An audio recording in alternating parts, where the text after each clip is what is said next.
صل على سيدنا محمد يا رب صل وسلم. بسم اللہ الرحمن الرحیم نحمدہ ونصلی علی رسولہ الکریم.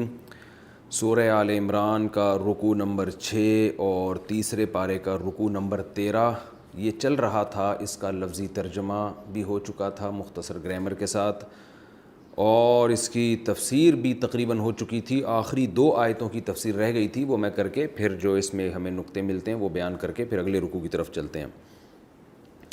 اعوذ باللہ من الشیطان الرجیم. بسم اللہ الرحمن الرحیم.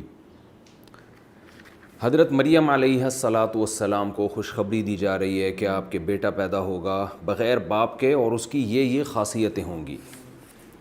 قرآن کہتا ہے فلما احس عیسیٰ منہم الکفر قال من انصاری الی اللہ. جب حضرت عیسیٰ علیہ السلام نے کفر محسوس کیا بنی اسرائیل سے، یعنی معجزے بے پناہ دکھائے ان کو، اور اللہ نے آپ کو بچپن میں ماں کے گود میں بولنے کی توفیق عطا فرمائی، اپنی پاک دامنی کو، اپنی ماں کی پاک دامنی کو بیان کیا، لیکن اس کا رزلٹ کیا ہوا؟ میجورٹی نے انکار کیا. قال من انصاری الی اللہ، تو فرمانے لگے کون ہے جو اللہ کی طرف میرا مددگار ہے. قال الحواریون نحن انصار اللہ. بنی اسرائیل میں جو حواری تھے، جو آپ کے خاص فالوورز تھے، جو خالص لوگ تھے، میں نے حواری کا پورا مفہوم بیان کیا تھا آپ کے سامنے پچھلے ایپیسوڈ میں کہ حواری کو حواری کیوں کہا جاتا ہے. جو مخلص لوگ تھے انہوں نے کہا کہ ہم اللہ کے مددگار ہیں، کیونکہ آپ کی مدد گویا اللہ کی مدد ہے، اور اللہ کی مدد کا مطلب اللہ کے دین کی مدد. قرآن مجید میں اور بھی جگہوں پر اللہ نے اپنے دین کی مدد کو اپنی مدد قرار دیا ہے. جیسے قرآن میں آتا ہے ان تنصروا اللہ ینصرکم، اے ایمان والو اگر تم اللہ کی مدد کرو گے تو اللہ بھی تمہاری مدد کرے گا، یعنی اللہ کے دین کی اگر مدد کرو گے. تو اس میں حکمت یہ ہے کہ یہاں دین کا لفظ محذوف ہے، یعنی ان تنصروا دین اللہ. حذف اس لیے کیا یہ بتانے کے لیے کہ اللہ کو اپنا دین اتنا محبوب ہے کہ اللہ کے دین کی مدد اللہ ہی کی گویا مدد کہلائے گی. گویا تم جب اللہ کے دین کو سپورٹ کر رہے ہو تو یوں سمجھا کرو گویا کہ ہم اللہ کو سپورٹ کر رہے ہیں. تو حواری کہنے لگے ہم ہیں اللہ کے مددگار، ہم اللہ پر ایمان بھی لاتے ہیں، اور اے عیسیٰ آپ بھی گواہ رہیں کہ ہم مسلم ہیں، ہم فرما بردار ہیں. قیامت کے دن آپ ہمارے حق میں گواہی دیجیے گا. ربنا آمنا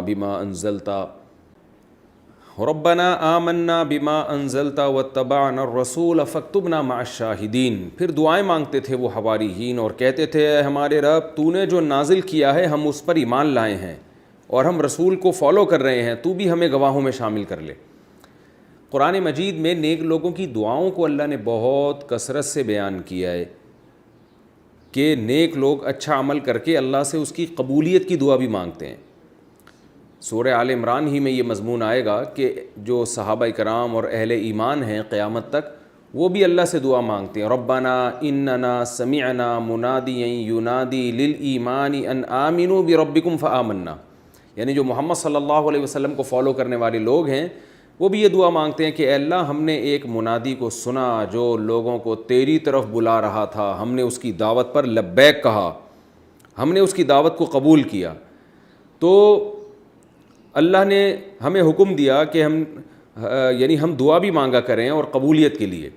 تو اس میں تواضع ہے کہ اپنے عمل پر انسان فخر نہ کرے، اترائے نہیں، بلکہ ساتھ ساتھ اللہ سے بار بار قبولیت کی دعائیں مانگتا رہے. تو بنی اسرائیل دعائیں مانگ رہے ہیں اللہ تو جو نازل کر چکا ہے ہم اس پر ایمان لائے ہیں اور تیرے رسول کو ہم فالو کر رہے ہیں. وَمَكَرُوا وَمَكَرَ اللَّهُ. جو عام طور پہ جو بنی اسرائیل تھے انہوں نے بری تدبیریں کرنا شروع کر دیں، لیکن اللہ بھی خفیہ تدبیریں کرتا ہے. تو بری تدبیریں کیا تھیں؟ حضرت عیسیٰ علیہ السلام کے قتل کے منصوبے بنانا شروع کر دیے. باطل کی یہ کوشش ہوتی ہے کہ حق کی راہ میں رکاوٹ ڈالے، لیکن جب حق پھلتا پھولتا ہے اور باطل کی سرداری ختم ہوتی ہے تو ان کا آخری حربہ یہ ہوتا ہے کہ جو حق کی دعوت دینے والا ہے، جو ان کا لیڈر ہے، اس کو قتل کر دیا جائے. لیکن اللہ فرماتے ہم نے بھی خفیہ تدبیریں کیں، واللہ خیر الماکرین، اللہ بہترین تدبیریں کرنے والا ہے۔ یہ رکوع ہمارا تفسیر کے لحاظ سے مکمل ہوا۔ اس میں ہمیں جو علمی نکات ملتے ہیں مختصراً میں بیان کر کے اگلے رکوع کی طرف چلتا ہوں۔ پہلی بات قرآن مجید میں ہے کہ ہم نے وَإِذْ قَالَتِ الْمَلَائِكَةُ يَا مَرْيَمُ إِنَّ اللَّهَ اصْطَفَاكِ وَطَهَّرَكِ وَاصْطَفَاكِ عَلَى نِسَاءِ الْعَالَمِينَ۔ اس آیت سے حضرت مریم کی فضیلت معلوم ہوتی ہے کہ فرشتے ان سے ہم کلام ہوا کرتے تھے اور ان کو فرشتے خوشخبریاں دیتے تھے کہ اللہ نے تمام جہان کی عورتوں کو آپ پر فضیلت دی ہے۔ اس آیت کی روشنی میں بہت سے علماء کی یہ رائے ہے، بہت سے علماء کا یہ نظریہ ہے، موقف ہے کہ اللہ نے مردوں میں محمد صلی اللہ علیہ وسلم کو فضیلت دی ہے، بلکہ تمام انسانوں میں، مردوں اور عورتوں میں بھی، لیکن خواتین میں اللہ نے سب سے زیادہ فضیلت حضرت مریم علیہ السلام کو دی، حتیٰ کہ بعض علماء تو آپ کی نبوت کے بھی قائل ہیں۔ اور وہ جو آیت ہے جس میں آتا ہے کہ ہم نے صرف مردوں کو نبی بنایا، تو اس کے عموم سے وہ حضرت مریم کو مستثنیٰ کرتے ہیں، لیکن بہرحال دلیل کے لحاظ سے یہ قول بہت کمزور ہے۔ قرآن میں صاف ہے کہ ہم نے جتنے بھی پیغمبر بھیجے مرد ہی بھیجے ہیں، عورتوں کو ہم نے پیغمبر نہیں بنایا۔ تو یہ قول کہ حضرت مریم پیغمبر تھیں، یہ قول تو بہت کمزور ہے دلیل کے لحاظ سے، لیکن بعض علماء بہرحال اس کے قائل ہیں، اور اکثریت اس کی قائل ہیں کہ حضرت مریم پیغمبر تو نہیں ہیں، لیکن تمام خواتین میں اللہ نے حضرت مریم کو فضیلت دی ہے۔ اور بعض حضرات اس کے قائل ہیں کہ اس سے حضرت مریم کی جو فضیلت معلوم ہوتی ہے علی نساء العالمین، یہ اس جہان کی اس وقت جتنی عورتیں موجود تھیں ان میں فضیلت دی جا رہی ہے حضرت مریم کو۔ یعنی یہ جو فرشتوں نے کہا کہ اے مریم اللہ نے تمہیں تمام جہان کی عورتوں پر فضیلت دی ہے، تو اس سے مراد اس دور میں جتنی عورتیں تھیں ان پر، ورنہ وہ کہتے ہیں کہ حضرت عائشہ رضی اللہ تعالی عنہا کو تمام جہان کی عورتوں پر فضیلت ہے۔ اور بعض علماء اس کے قائل ہیں کہ حضرت خدیجہ رضی اللہ تعالی عنہا کو تمام جہان کی عورتوں پر فضیلت ہے، اور اس کے بھی دلائل ہیں، جیسے نبی صلی اللہ علیہ وسلم نے فرمایا کہ روایت میں آتا ہے کہ فضل عائشۃ علی النساء کفضل الثرید علی الطعام، جیسے سرید کو تمام کھانوں پر فضیلت ہے تو عائشہ کو بھی اسی طرح تمام عورتوں پر فضیلت ہے۔ تو اس حدیث کی سند کی تو مجھے پوری طرح تحقیق نہیں ہے، بہرحال بعض علماء اس طرف گئے ہیں، اور بعض حضرت خدیجہ رضی اللہ تعالی عنہا کے بارے میں قائل ہیں کہ چونکہ نبی صلی اللہ علیہ وسلم کی سب سے پہلے تصدیق کی، اور آپ صلی اللہ علیہ وسلم سید الانبیاء ہیں، تو آپ جس سے سب سے زیادہ محبت کرتے تھے وہ حضرت خدیجہ تھیں، اور ان کے انتقال کے بعد حضرت عائشہ۔ تو جنہوں نے کہا کہ آپ کو سب سے زیادہ محبت حضرت عائشہ سے تھی، انہوں نے حضرت عائشہ کو فضیلت دی، جنہوں نے کہا حضرت خدیجہ سے تھی، انہوں نے حضرت خدیجہ کو فضیلت دی۔ بہرحال اس میں یہ کوئی اسلام کے بنیادی عقائد میں سے نہیں ہے یہ مسئلہ، لیکن بہرحال اس آیت سے حضرت مریم کی بہت زیادہ فضیلت معلوم ہوتی ہے، اور اگر کوئی اس آیت کی روشنی میں یہ فرض کر لے، یہ عقیدہ رکھے کہ حضرت مریم کو تمام جہان کی عورتوں پر اللہ نے فضیلت دی ہے، تو یہ بھی غلط نہیں ہے، کیونکہ قرآن کے ظاہر سے بہرحال یہی پتہ چل رہا ہے۔ ایک تو نقطے کی بات ہمیں یہ پتہ چلی۔ دوسری بات یہ کہ اللہ کو عبادت کتنی زیادہ محبوب ہے۔ اللہ نے حضرت مریم کو بہت اونچا مقام دیا، تو ان کو حکم کیا دیا کہ وسجدی ورکعی، سجدہ بھی کرنا ہے، رکوع بھی کرنا ہے۔ آج ہمارے معاشرے میں عبادت سے بہت جان چھڑائی جا رہی ہے، نفلی عبادت آج ختم ہوتی جا رہی ہے، فرائض واجبات چھوٹ رہے ہیں تو نفلی عبادت بھی ختم ہو رہی ہے۔ تو اسلام کے تمام شعبوں کو زندہ کرنا چاہیے، ان تمام شعبوں میں صدقات و خیرات بھی ہے، تعلیم علم بھی ہے، قرآن کی تلاوت بھی ہے، اور تجارت بھی ہے، اور ملازمت بھی ہے، اور ساتھ ساتھ عبادت بھی ہے۔ تو لبرل طبقہ اس نے عبادت کو اپنی زندگی سے نکال دیا، اور مذہبی طبقے نے معاشرت اور معاملات اور دنیا کو زندگی سے نکال دیا۔ تو یہ دونوں انتہائیں ہیں، ہمیں دونوں کی طرف توجہ دینی ہے، دین کی طرف بھی اور دنیا کی طرف بھی، بلکہ حقیقت یہ ہے کہ دنیا بھی دین ہی کا ایک شعبہ ہے۔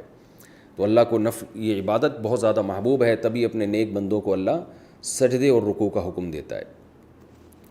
اس میں ہمیں نبی صلی اللہ علیہ وسلم کی نبوت کی دلیل بھی ملتی ہے اس رکوع میں، کہ آپ صلی اللہ علیہ وسلم یہود و نصارہ کو یہ واقعات ایسے سناتے تھے جیسے گویا وہاں موجود ہوں۔ تبھی تو قرآن کہہ رہا ہے وَمَا كُنْتَ لَدَيْهِمْ إِذْ يُلْقُونَ أَقْلَامَهُمْ، اے نبی آپ وہاں موجود نہیں تھے جب وہ قرآن اندازی کر رہے تھے، آپ کو تو یہود و نصارہ کا اور اہل کتاب کا کچھ پتہ ہی نہیں، پھر بھی آپ ان کو ایسے واقعات سنا رہے ہیں۔ یہ اس کی علامت ہے کہ آپ پر جو وحی نازل ہو رہی ہے وہ وحی برحق ہے۔ اور عجیب بات ہے کہ قرآن ان واقعات کو تورات اور انجیل سے بھی زیادہ اچھا بیان کرتا ہے. آج تورات اور انجیل میں یہ واقعات اتنے خوبصورت انداز میں نہیں ہیں جتنے خوبصورت انداز میں قرآن میں ہیں.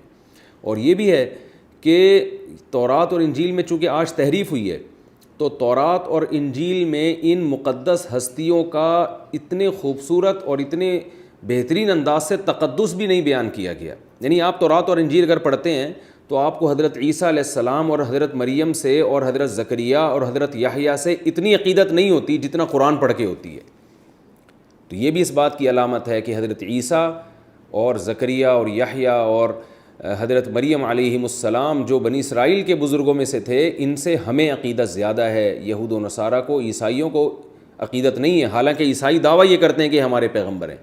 تو خود یہ اس کی علامت ہے کہ اسلام دین برحق ہے اور حقیقت میں فالو کرنے والے حضرت عیسیٰ کو وہ مسلمان ہیں نہ کہ عیسائی ہیں.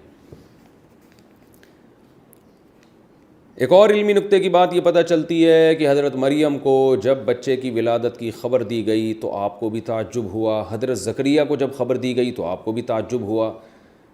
تو یہ تعجب ہونا ایمان کی کمی کی علامت نہیں ہے، یہ نیچرل ہے. تو آج بھی اگر کوئی اچھمبے کا کام ہوتا ہے تو اگر اس پہ کوئی تعجب کا اظہار کرتا ہے کہ یہ کیسے ہو گیا تو فوراً اس پہ فتویٰ نہیں لگا دینا چاہیے کہ اللہ کی قدرت کا منکر ہے، بلکہ یہ سمجھنا چاہیے کہ چونکہ اللہ تعالیٰ کی عام عادت سے یہ کام ہٹ کر ہے اس لیے لوگ اس کو جلدی یقین نہیں کرتے. تو اس لیے فوراً یہ نہیں الزام لگا دینا چاہیے کہ یہ اللہ کی قدرت کا انکار کرنے والے لوگ ہیں. اس میں حضرت عیسیٰ علیہ السلام کی حیات کا بھی اشارہ ہے. وَيُعَلِّمُهُ الْكِتَابَ وَالْحِكْمَةَ، اس کو میں نے پچھلے ایپیسوڈ میں تفصیل سے بیان کیا تھا کہ کتاب کی تعلیم اللہ نے صرف عیسیٰ علیہ السلام کو دی ہے. تو اس سے کون سی کتاب مراد ہے؟ کسی اور پیغمبر کے بارے میں تو ایسا ہے نہیں. تو اس سے معلوم ہوتا ہے کہ حضرت عیسیٰ علیہ السلام قرآن مجید کا علم بھی رکھتے ہیں. اور اس میں یہ اشکال بھی ختم ہو گیا کہ حضرت عیسیٰ علیہ السلام کس مسلک کو فالو کریں گے. بھئی وہ مجتہد ہوں گے، جس کو بھرپور طریقے سے قرآن و سنت پہ عبور ہوتا ہے اس کے لیے کسی کی تقلید جائز نہیں ہوتی. تقلید وہ کرتا ہے جس کو قرآن مجید اور احادیث صحیحہ پر وہ مہارت حاصل نہ ہو جو مجتہدین کو تھی. تو مجتہد کے لیے تقلید حرام ہے، عامی آدمی کے لیے تقلید واجب ہے. ایک آدمی کے پاس کامل علم بھی نہیں ہے اور وہ کسی علم والے کی تقلید بھی نہیں کر رہا تو پھر وہ جاہل ہے کہ نہ خود آتا ہے نہ ایسے کو فالو کرتے ہوں جس کو آتا ہے. تو ظاہر ہے ایسا آدمی جو نہ خود ڈاکٹر ہو اور نہ علاج میں کسی ڈاکٹر کی بات مانے تو وہ اپنی صحت کا بیڑا ہی غرق کر سکتا ہے. اور تو یہ جو اشکالات لوگ کرتے ہیں نا، حضرت عیسیٰ علیہ السلام جب قرب قیامت میں نازل ہوں گے تو حنفی ہوں گے یا شافعی ہوں گے. بات یہ ہے کہ حضرت عیسیٰ علیہ السلام مجتہد ہوں گے. تو جو بھی مجتہدین کو فالو کرنے والے لوگ ہیں ان کو جب نیا مجتہد مل جائے گا تو پرانے مجتہد کو چھوڑ دیں گے وہ. لیکن اشکال ان لوگوں پر ہوگا جو حضرت عیسیٰ کو بھی اس وقت فالو نہیں کریں گے اور حضرت عیسیٰ کو بھی یہ کہیں گے ہم کسی کی تقلید نہیں کرتے. تو ان لوگوں پر بہرحال اشکال ہوگا. حضرت عیسیٰ علیہ السلام ان سے کہیں گے کہ یا تو آپ مجتہد بنو یا جب مجتہد نہیں ہو تو کسی مجتہد کو فالو کرو. اس میں پیغمبر کے معجزے کا بھی تذکرہ ہے کہ پیغمبروں سے معجزات ہوتے ہیں، مادرزاد نابینے کو بینائی دے دینا، یہ سب اللہ کے کام ہیں. یہاں بھی دو انتہائیں ہیں جس کے درمیان ایک اعتدال کا راستہ ہے. ایک انتہا تو وہ لوگ ہیں جو عقل پرست ہیں، مذہب کو نہیں مانتے. انہوں نے تو حضرت عیسیٰ کے ان معجزوں کا ہی انکار کر دیا. بلکہ اب اسلامی تاریخ میں بھی ایسے فلاسفر گزرے ہیں جو سرے سے معجزوں کے منکر ہیں. وہ ہر معجزے کی کوئی تعویل کرتے ہیں. وہ نہیں مانتے کہ چاند کے نبی کے ہاتھ سے دو ٹکڑے ہوئے ہیں. وہ نہیں مانتے کہ آپ صلی اللہ علیہ وسلم اس جسم میں اطہر کے ساتھ معراج پہ گئے ہیں. وہ نہیں مانتے کہ حضرت موسیٰ کی لاٹھی واقعی سانپ بن جایا کرتی تھی. اسلام میں ایسے اسکالرز گزرے ہیں، ابھی بھی موجود ہیں. ہر معجزے کو گھما پھرا کے تعویلات کر کے وہ کہتے ہیں کہ یہ پاسبل نہیں ہے، تو اس کو کچھ اور ایسا مفہوم بیان کرتے ہیں جو بالکل قرآن کے خلاف ہوتا ہے. تو ایک طبقہ تو یہ انتہا پسند ہے جو گویا اللہ کی قدرت ہی کا قائل نہیں ہے کہ یہ تو کام اللہ کر رہا ہے نا، تو جو مٹی سے انسان کو بنا سکتا ہے وہ یہ سارے کام نہیں کر سکتا. اسی طرح ملحدین بھی انکار کرتے ہیں، کہتے ہیں یہ سب معاذ اللہ قصے کہانی ہے. تو یہ بھی ایک انتہا ہے. دوسری انتہا وہ ہے جس کی طرف بہت سے مذہبی لوگ گئے ہیں کہ پیغمبروں سے جب اس قسم کے معجزے ظاہر ہوتے ہیں تو وہ پیغمبروں ہی کو خدا سمجھ بیٹھتے ہیں.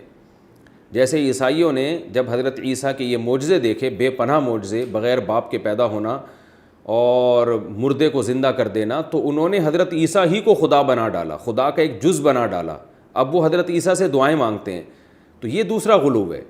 تبھی حضرت عیسیٰ بار بار کہہ رہے ہیں بِإِذْنِ اللہ، یہ سب کچھ اللہ کے حکم سے ہو رہا ہے، مجھ میں طاقت نہیں ہے. تبھی قرآن میں آتا ہے کانا یاکلان طعام، اللہ نے عیسائیوں سے خطاب کیا ہے کہ عیسیٰ اور اس کی ماں یہ دونوں کھانا کھایا کرتے تھے.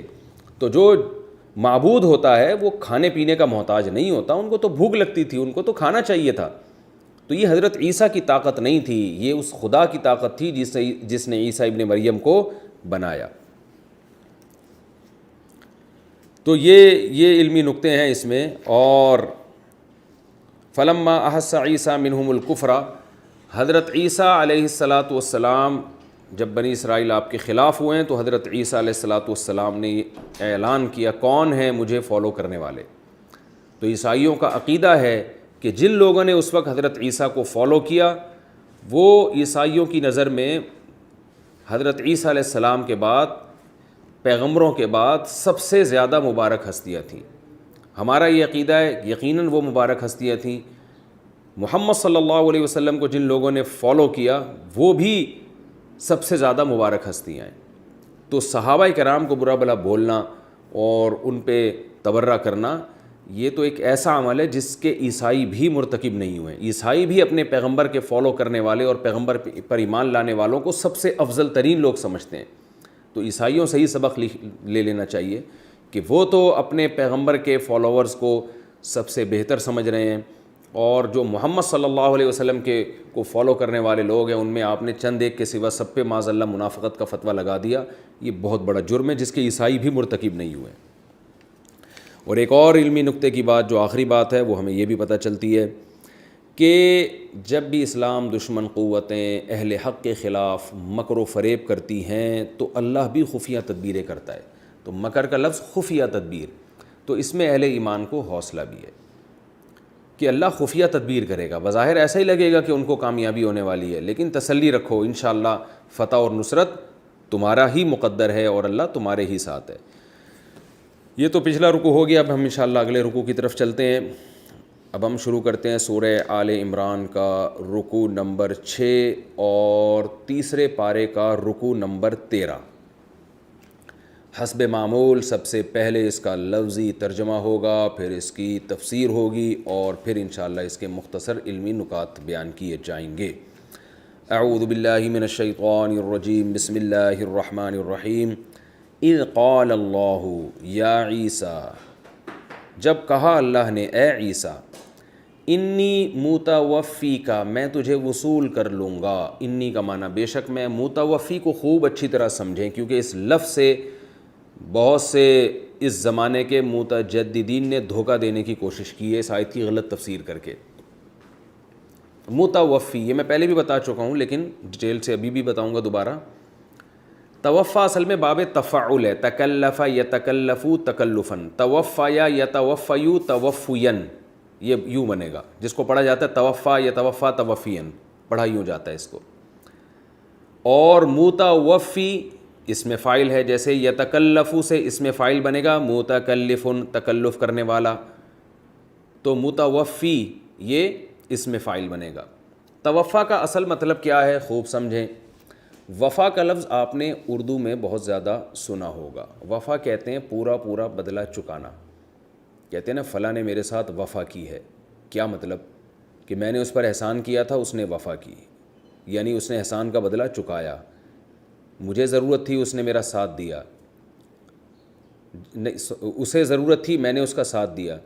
جب مجھے ضرورت پڑی تو اس نے بھی میرا پورا پورا ساتھ دیا. اس کو وفا کہتے ہیں. اس کا کہ اپوزٹ ہے جفا. وفا کرو گے جفا ملے گی، وفا ملے گی، جفا کرو گے جفا ملے گی. یہ سنا ہوگا آپ نے لفظ.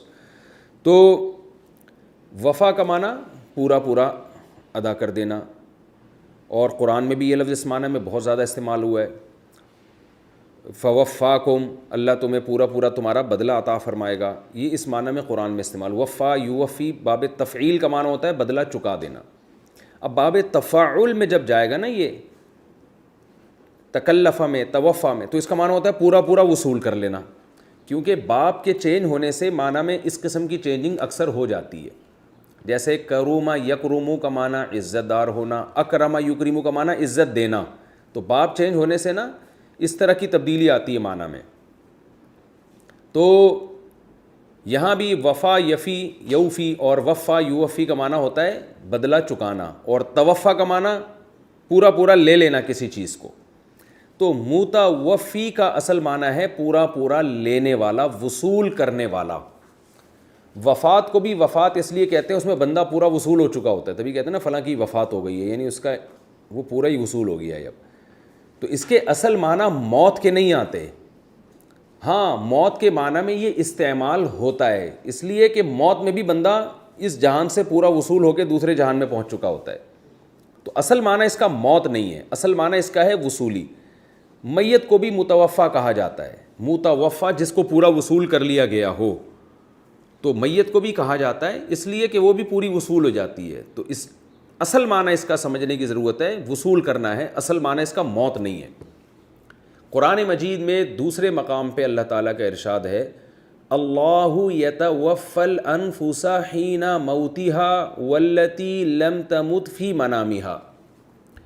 کیا مطلب؟ اللہ یتوفا, اللہ وصول کر لیتا ہے, انفسا نفسوں کو یعنی جانوں کو وصول کر لیتا ہے, روحوں کو وصول کر لیتا ہے, حین موتها اس جان کی موت کے وقت بھی, والتی لم تمت اور ان جانوں کو بھی وصول کر لیتا ہے لم تمت جن پر ابھی موت نہیں آئی ہے, والتی لم تمت فی منامها ان کے سوتے میں.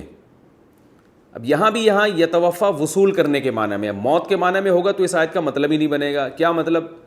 اگر ہم اس کا مطلب موت لیں تو اللہ یتوفی الانفس حین موتها, اللہ نفسوں کو موت دے دیتا ہے ان کی موت کے وقت, اور نیند کے وقت بھی ان نفسوں کو موت دے دیتا ہے. تو یہ کوئی بات بنے گی نہیں. تو اگر ہم یوں ترجمہ کریں گے کہ اللہ موت کے وقت بھی روح کو وصول کر لیتا ہے اور نیند کے وقت بھی روح کو وصول کر لیتا ہے, تو پھر معنی صحیح بنے گا. تو اس سے صاف پتہ چلتا ہے کہ یتوفا کا جو اصل معنی ہے وہ ہے وصول کر لینا, وفا سے نکلا ہے. یہ لفظ بہت کامن ہے, اردو میں استعمال ہوتا ہے. تو اب اس آیت کا مطلب کیا ہوا؟ یا عیسیٰ انی متوفیک, اے عیسیٰ میں تجھے وصول کرنے والا ہوں, ورافعک, رافع کا معنی اٹھانے والا, ورافعک الیہ اور اٹھانے والا ہوں تجھے الیہ اپنی طرف, ومطہرک, طہر یطہر تطہیرا کا معنی پاک کرنا, اور مطہر پاک کرنے والا, ومطہرک اور میں تجھے پاک کرنے والا ہوں, من الذین کفروا ان لوگوں سے جو کافر تھے.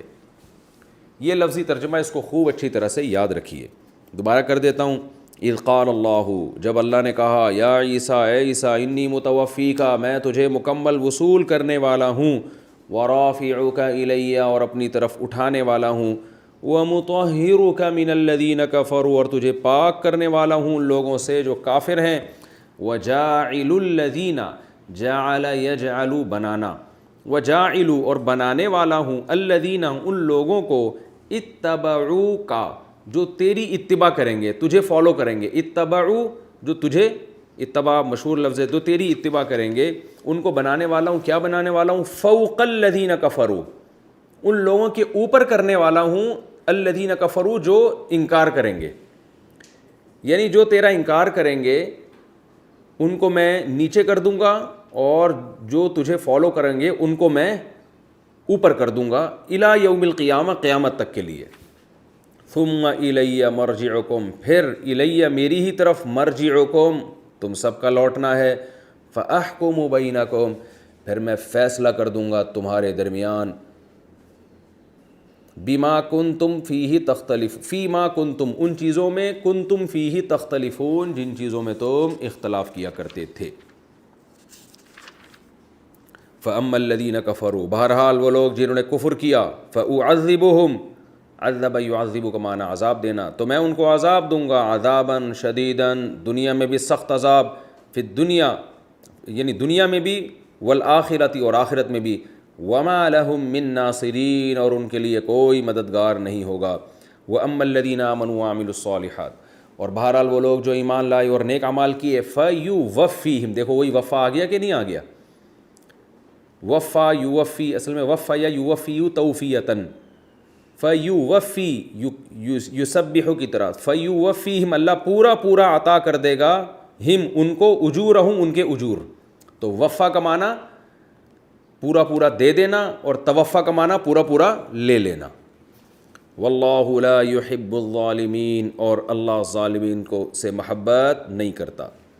ذالک نتلوہ علیک، ذالک یہ جو باتیں ہیں اے محمد صلی اللہ علیہ وسلم، یہ جو ہیں نتلوہ، تلا یتلو، اصل میں تلا و یتلوہ نصر ینصرو کی طرح، نتلوہ یہ وہ باتیں ہیں، نتلوہ جو ہم آپ پر تلاوت کرتے ہیں، علیک آپ پر، من الآیات یعنی آیتیں، والذکری اور نصیحت الحکیم حکمت والی، یعنی وہ آیتیں ہیں جو ہم آپ پر تلاوت کر رہے ہیں نبی، اور یہ حکمت والی نصیحتیں ہیں جو ہم آپ کو بتا رہے ہیں۔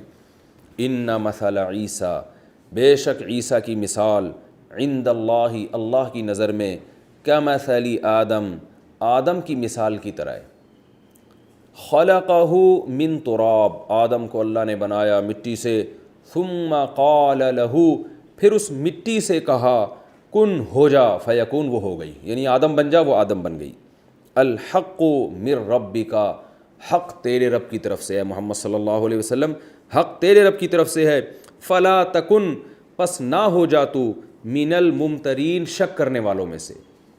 ممترین کا لفظ بھی پہلے گزر چکے، مریہ عربی میں شک کو کہتے ہیں، امتراء باب افتعال میں جاتا ہے تو ممتریون تھا اصل میں، مکتسبین کی طرح۔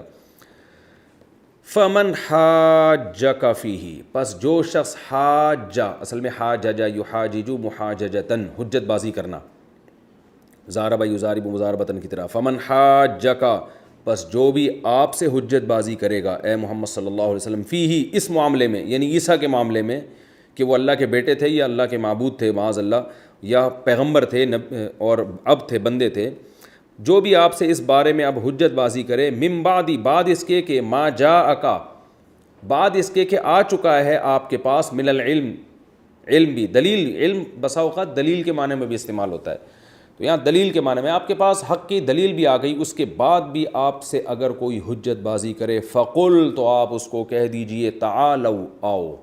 تعالوا جب کسی کو عزت سے بلایا جاتا ہے نا تو اس وقت کہا جاتا ہے، ویسے بلانے کے لیے ایتی کا لفظ ہے آؤ، لیکن تعال کا معنی ہوتا ہے ذرا عزت کے ساتھ تشریف لائیے، اور تعالوا جمع کا صیغہ ہے۔ تعالوا آپ ان سے کہیے کہ قل آپ کہہ دیجئے تعالوا آ جاؤ، ندعو ابناءنا، دعا یدعو کا معنی بلانا پکارنا، ندعو ابناءنا ہم بلائیں گے اپنے بیٹوں کو، ابن کی جمع ابنا، وابناءکم اور تمہارے بیٹوں کو بھی، ونساءنا اپنی عورتوں کو بھی، ونساءکم اور تمہاری عورتوں کو بھی، سب کو بلاؤ، وانفسنا اور اپنی جانوں کو بھی، نفس کی جمع انفس، وانفسکم اور تمہاری جانوں کو بھی، ثم نبتہل پھر ہم مباہلہ کریں گے، ابتہل یبتہل ابتہالن کا معنی ہوتا ہے مباہلہ کرنا، مباہلے کا مطلب یہ ہوتا ہے کہ یہ بددعا کرنا کہ ہم میں سے جو باطل پر ہے وہ ہلاک ہو جائے اور جو حق پر ہے وہ بچ جائے، ثم نبتہل پھر ہم مباہلہ کریں گے، فنجعل پھر ہم بنائیں گے، لعنت اللہ اللہ کی لعنت علی الکاذبین ان لوگوں پر جو جھوٹ بولتے ہیں، یعنی ہم مل کے بددعا کریں گے کہ اللہ جو ہم میں جھوٹا ہے اس پر اللہ کی لعنت ہو، تو رزلٹ سامنے آ جائے گا، اے نبی آپ ان سے یوں کہیے، ان ھذا بے شک یہ جو بات ہے، لہو القصص الحق یہ واقعہ ہے برحق، القصص کہتے ہیں واقعہ کو، قصہ جس سے نکلا ہے نا عربی میں، وما من الہ الا اللہ اور نہیں ہے کوئی معبود مگر اللہ، وان اللہ اور بے شک اللہ تعالی لہو العزیز زبردست، لام تاکید کے لیے، هو العزیز وہ زبردست غالب ہے، الحکیم اور وہ حکمت والا ہے، فَإِن تَوَلَّوْا پس اگر پھر بھی یہ روگ اعلاز کریں، فَإِنَّ اللَّهَ عَلِيمٌ بِالْمُفْسِدِينَ تو بے شک اللہ تعالیٰ فساد مچانے والوں سے واقف ہے، وہ مفسدین کو جانتا ہے۔ یہ تو اس رکوع کا لفظی ترجمہ ہو گیا، اب ہم اس کی تفسیر کی طرف آتے ہیں۔ پچھلے رکوع میں یہ بیان ہوا تھا کہ یہودی حضرت عیسیٰ علیہ السلام کے خلاف تدبیریں کر رہے تھے اور ایک تدبیر اللہ بھی کر رہا تھا۔ یہ رکوع شروع ہو رہا ہے اس تدبیر کے بارے میں کہ اللہ نے حضرت عیسیٰ کو بچانے کی کیا تدبیر اختیار کی، وہ تدبیر کیا تھی، اذ قال اللہ یا عیسیٰ، اللہ نے حضرت عیسیٰ کو تسلی دے دی، انی متوفیک اے عیسیٰ میں تجھے وصول کر لوں گا، یعنی ان لوگوں سے میں تجھے اٹھا لوں گا، ورافعک الیہ اور میں تجھے اپنی طرف اٹھا لوں گا، دیکھیں یہ رفعت جو ہے نا کبھی مرتبے کے معنی میں بھی آتی ہے، وَرَفَعْنَاهُ مَكَانًا عَلِيًّا، سورہ مریم میں آتا ہے کہ ہم نے ان کو بہت اونچے، ادریس علیہ السلام کے بارے میں کہ ہم نے ان کو بہت اونچا مقام عطا فرمایا. لیکن یہاں پر اونچا مقام مراد نہیں ہے، بلکہ حضرت عیسیٰ کو اپنی طرف آسمان کی طرف اٹھانا مراد ہے. تو وجہ اس کی کیا ہے؟ قرائن سے، سیاق و سباق سے، اور دوسری آیات سے یہ پتہ چلتا ہے. اور ویسے بھی یہاں کوئی مطلب بنتا نہیں ہے کہ یہاں مرتبے کی بلندی مراد ہو، یہ بنتا نہیں ہے، کیونکہ میں ابھی پوری آیت کی تفسیر کروں گا تو آپ سمجھ جائیں گے کہ اس کے علاوہ کوئی اور مفہوم بنتا نہیں ہے یہاں پہ. وَمُطَهِّرُكَ مِنَ الَّذِينَ كَفَرُوا، اور میں آپ کو پاک کر دوں گا کافروں سے، یعنی کافروں کے الزامات سے. کافر جو الزام لگاتے ہیں کہ معاذ اللہ آپ ولد الزنا ہیں، معاذ اللہ آپ جھوٹے نبی ہیں، ان تمام الزامات سے میں آپ کو پاک کر دوں گا. کیسے پاک کروں گا؟ قرآن میں اللہ نے آپ کی پاکی کو بیان کیا، اور دنیا کی اکثریت آج حضرت عیسیٰ علیہ السلام کو پاک دامن سمجھتی ہے. ایسے پاکی بیان کر دی کہ دنیا کی اکثریت نے اس پر یقین کر لیا، کیونکہ عیسائی اور مسلمان یہ دونوں مذہب دنیا میں سب سے زیادہ ہیں، اور یہودی بہت تھوڑے ہیں. تو یہودی ایک تھوڑی سی قوم ہے جو حضرت عیسیٰ پہ الزام لگاتے ہیں. میجورٹی آج بھی دنیا میں قرآن کے نزول کے بعد حضرت عیسیٰ علیہ السلام کو پاک دامن سمجھتے ہیں. تو اللہ نے وہ الزامات سے آپ کو بری کر دیا. تو اللہ تعالیٰ نے حضرت عیسیٰ علیہ السلام کو بچانے کا انتظام یہ کیا. قرآن مجید میں دوسرے مقام پہ اللہ تعالیٰ کا ارشاد ہے کہ حضرت عیسیٰ علیہ السلام کو نہ تو انہوں نے قتل کیا، وما قتلوہ، نہ انہوں نے قتل کیا، وما صلبوہ، نہ سولی پر لٹکایا، ولیکن شبہ لہم، معاملہ ان پر مشتبہ کر دیا گیا. مشتبہ کرنے کا مطلب یہ ہے کہ کنفیوژن میں مبتلا ہو گئی ہے، کیونکہ حضرت عیسیٰ علیہ السلام کی شبیہ کا ایک آدمی اللہ نے یا تو اس کو حضرت عیسیٰ کی شبیہ بنا دی، شبیہ جیسا بنا دیا، یا وہ پہلے سے ہی حضرت عیسیٰ علیہ السلام جیسا تھا. کیونکہ اللہ نے جب حضرت عیسیٰ علیہ السلام کو آسمانوں کی طرف اٹھایا ہے تو یہودی حیران ہو گئے کہ حضرت عیسیٰ گئے کہاں پہ، کیونکہ وہ تو یہاں اس کمرے میں موجود تھے اور کوئی بھاگنے کا، فرار ہونے کا راستہ بھی نہیں ہے. تو انہی کی شکل کا ایک آدمی پر لوگوں کا اتفاق ہوا کہ یہی معلوم ہوتا ہے، اس کے علاوہ کوئی ہو نہیں سکتا. تو اس کو سولی پر انہوں نے پکڑ کے لٹکا دیا. اور قرآن کہتا ہے کہ وَإِنَّ الَّذِينَ أُوتُوا الْكِتَابَ لَفِي شَكٍّ مِّنْهُ، جن کو کتاب دی گئی ہے نا یہود و نصارہ، وہ اب تک ان کے بارے میں کنفیوز ہے کہ ہوا کیا تھا. کیونکہ پھر ان میں اختلاف پڑ گیا. کچھ نے کہا بھئی یہ عیسیٰ نہیں ہے جن کو لٹکایا گیا، کسی نے کہا اگر وہ نہیں ہے تو وہ گئے کہاں پر. تو وہ مخمسے میں پڑ گئے، یہاں تک کہ قرآن نے آ کے حضرت عیسیٰ کے بارے میں اصل حقیقت سے لوگوں کو آشنا کیا اور بتایا کہ حضرت عیسیٰ کو اللہ نے زندہ آسمانوں کی طرف اٹھا لیا ہے. اچھا، عیسائی بھی اسی بات کے عقیدے کے قائل ہیں کہ حضرت عیسیٰ علیہ السلام زندہ آسمانوں پہ اٹھے ہیں، لیکن وہ یہ کہتے ہیں کہ حضرت عیسیٰ علیہ السلام کو پہلے معاذ اللہ سولی دی گئی، ان کو زمین میں دفن کیا گیا، اس کے بعد وہ زندہ آسمانوں کی طرف اٹھ گئے. عیسائی یہ کیوں کہتے ہیں؟ پہلی بات تو یہ کہ سولی پر لٹکانے کے قائل عیسائی اس لیے ہیں کہ اگر وہ سولی کا انکار کر دیں تو عیسائی مذہب کی جو پوری بنیادیں ہیں وہ کھوکھلی ہو جائیں گی. کیونکہ عیسائیوں کا عقیدہ ہے کہ حضرت عیسیٰ علیہ السلام نے اپنی قربانی پیش کر کر سولی پر اپنے آپ کو لٹکا کر قیامت تک آنے والے عیسائیوں کے گناہوں کا کفارہ ادا کر لیا ہے. اب عیسائیوں سے جتنے بھی گناہ ہو جائیں گے وہ تھوڑے سے پیسے پادری کے پاس لے کے چلے جائیں، بس وہ سب معاف ہے. تو اگر وہ اس کے قائل نہیں ہوتے نا کہ حضرت عیسیٰ کو سولی پہ لٹکایا گیا ہے، تو یہ سارا جو پادریوں کی ایک قسم کی دکانیں چل رہی ہیں یہ ساری دکانیں بند ہو جائیں گی. تو اس لیے انہوں نے یہ فرض کیا ہے کہ بھئی یہ سولی پہ لٹکایا گیا ہے. رہا یہ مسئلہ کہ پھر یہ فرض کیوں کیا کہ دوبارہ زندہ ہو کے آسمانوں کی طرف گئے. یہ فرض اس لیے کرنا پڑا کہ پچھلی جو آسمانی کتابیں تھیں ان میں حضرت عیسیٰ علیہ السلام کی جو نبوت کے دلائل تھے، ان دلائل میں یہ بات بھی تھی ایک ایسا پیغمبر آئے گا جس کو اللہ آسمانوں کی طرف اٹھائیں گے زندہ، اور وہ آسمانوں میں رہے گا بہت طویل عرصے اور قرب قیامت میں نازل ہوگا وہ.